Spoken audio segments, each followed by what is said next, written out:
ni ubwenge buhimbano, ubwenge bwaremwe n'abantu. Oya, si umuntu yagize ubwenge bwinshi, ahubwo ni bwa bwenge bwari busanzwe buzwi ko ari ubw'abantu bwahawe imashini. Iva ku kuba imashini ikoreshwa, ihinduka imashini muntu ifise ubwenge nk'ubwawe, yiyumvira, ubaza ikibazo ikakwishura. Imashini kurusha ubwenge kandi wowe uri umuntu. Imashini ishobora no kukugira inama mu buzima bwawe bwa buri munsi. AI, Artificial Intelligence, canke Intelligence Artificielle.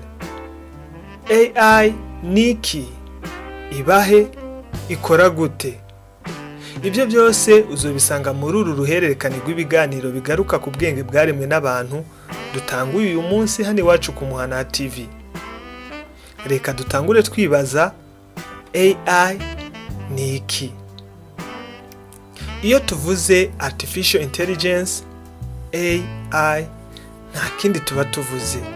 Ni ubwenge bwa bundi ubonana umuntu buba bwahawe imashini. Icyo gihe iyo mashini bishobora kwiyumvira, ishobora kwiga, ikanafata ingingo zimwe na zimwe nk'uko nawe ubikora. Si bya bindi bimenyerewe ngo habaye iki imashini yigishijwe ko nayo ikora iki. Oya, icyo gihe hagize ikiba iriyumvira kwanza, hama igafata ingingo yiyumviriye ko neza nk'uko nawe ubikora, itiriwe ikoreshwa n'ikindi kintu ku ruhande, canke ngo ikore bya bindi wamenyereye, canke bya bindi yamenyerejwe, ku buryo bwaho woshobora kuvuga ngo ndabizi neza ko habaye iki imashini nayo ikora iki. None mbega AI igizwe n'iki? Kugira imashini yitware neza nk'umuntu bisaba ko iyo mashini bifise ubushobozi bwo kwiga nk'uko nabikubwiye, izi neza ururimi rukoreshwa n'abantu, ku buryo bwaho ushobora kuyibwira ikintu ikamenya icyo uyibwiye, ishobora kuraba ikintu ikakimenya kandi yifise mu burobo muri yo. Ibyo byose rero bisabwa ngo bikorere hamwe nk'uko nuko umuntu bimeze. Iyo umuntu yumviriye gukoma urugohe ruribwiriza rugakora icyo rusabwa gukora. No ku mashini nuko, nimba imashini yumviriye kuzunguruza ipine, iyo pine nayo bikwiriye kuzunguruka kugira ngo ibyo yumvira n'ibyo ishaka gukora ishobore kubikora, bive mu byiyumviro bije mu ngiro, ikemure na bya bibazo ishobora gufasha umuntu mu buzima busanzwe, kuko ibi byose bikorwa kugira ngo bizofashe umuntu mu buzima bwa buri munsi. Urashobora kwibaza kandi ati none ubwo bwenge bwaremwe n'abantu tubusanga hehe mu buzima bwacu bwa buri munsi? Ubwo bwenge ubu tubana nabwo, mbere buri munsi kuri bamwe turabugendana. Ubu hari amamodoka yitwara nk'uko nahoze ndabivuga, hari n'amatelefone mushobora kuganira nk'umuntu bisanzwe. Kuri YouTube yirirwa araguhitiramo amavideo ajyanye n'ibyifuzo byawe, ibyo ushaka kuraba ukabisanga kuri ekran, kuri screen ya telefone yawe cyangwa televiziyo yawe. Hari n'abandi bagera kure bagakoresha ibyitwa ChatGPT. Ibi nabyo n'ubundi bwenge bwaremwe n'abantu, mushobora kuganira, ukakugira inama, ukayibaza ibibazo ikakwishura, ikanagufasha no mu kazi ka buri munsi wagize ikibazo, mukagenda mukorana muri ubwo buryo. Ibyo byose rero nta kindi bikoresha, ni ubwenge bwaremwe n'abantu, hama buhabwa ibyuma, buhabwa amamashini.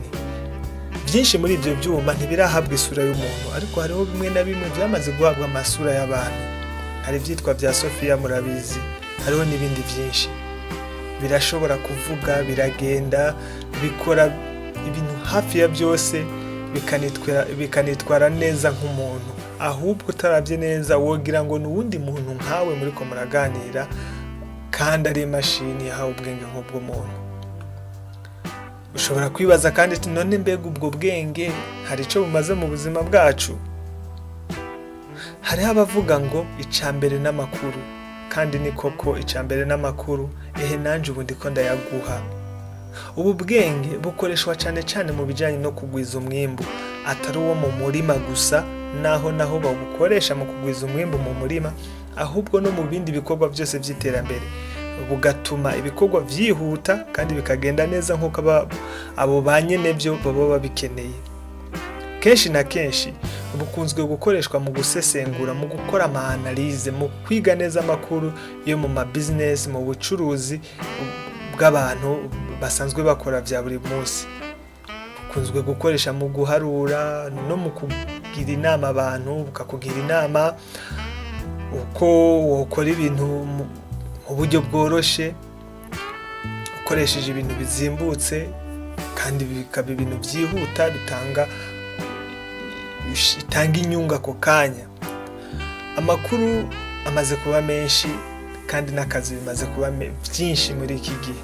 Amakuru n'akazi byarabaye byinshi ku buryo aho umuntu nyamuntu atoshobora kubikora ngo abyige ko neza, kubera ko bisanzwe binazwi ko icyo umuntu yokora mu mezi 3 imashini ishobora kubikora mu isaha imwe. Icyo imashini ikoze mu isaha imwe umuntu yagikora igihe kinini cyane. Niyo mpamvu rero abantu benshi baba bafise ubushobozi bariko barahitamo gukoresha iri terambere ryo gukoresha mu mashini yahawe ubwenge nk'ubw'abantu. Ikindi kibazo ushobora kwibaza, none bishobora guhindura iki ku bijyanye n'akazi n'abakozi? Hari abavuga ko ibi by'ububwenge bwaremwe n'abantu bije gukuraho akazi ku bantu benshi. Uko n'ukuri sinokubesha ngo mvuge ngo bije ngo bigumize abantu mu kazi. Oya, abenshi bazosezera, abenshi bazogenda, mbere bamwe na bamwe benshi baramaze kuja mu yindi mirimo. Ariko nubwo biri uko nabyo bitanga akazi ku rundi ruhande.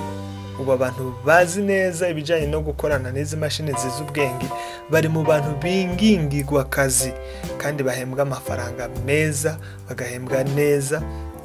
Abo bantu kandi bararonderwa ku isi yose, ahantu hose baba bakenewe. Urumva rero bibiri bikura akazi kuri bamwe bigatanga akazi ku bandi. Muri make ubwenge bwaremwe n'abantu ubu bwitwa AI, artificial intelligence, ni technology iri kirahindura ukuntu abantu bahora babaho, ukuntu bahora bakora. Kandi ntugire ngo ni bya bintu by'agaharawe ngo ugire ngo hari igihe runaka kizogera ngo biveho bigende. Wapi, ahubwo ni ibintu mbona ko byaje biriseriye cyane, bidateze kuhava, byiteguye guhindura no guha ishusho uko kubaho kwacu kuzoba kumeze muri kazoza. Mu kiganiro gikurikira iki tuzobiva mu mizi, twige neza iby'ubwenge n'ukuntu bwagiye bwikwirakwiza mu bice bitandukanye, bwisanga buri ko burafata isi yose n'ubuzima tubaho bwa buri munsi. Aha ni Iwacu ku Muhana TV. Jewe nitwa Gusenga Derek. Ntiwibagire gukora subscribe cyangwa sabone kugira ngo tuzobane no mu bindi biganiro bikurikira iki nzokora. Imana ikurinde, Imana ikuzigame, naho ubutaha.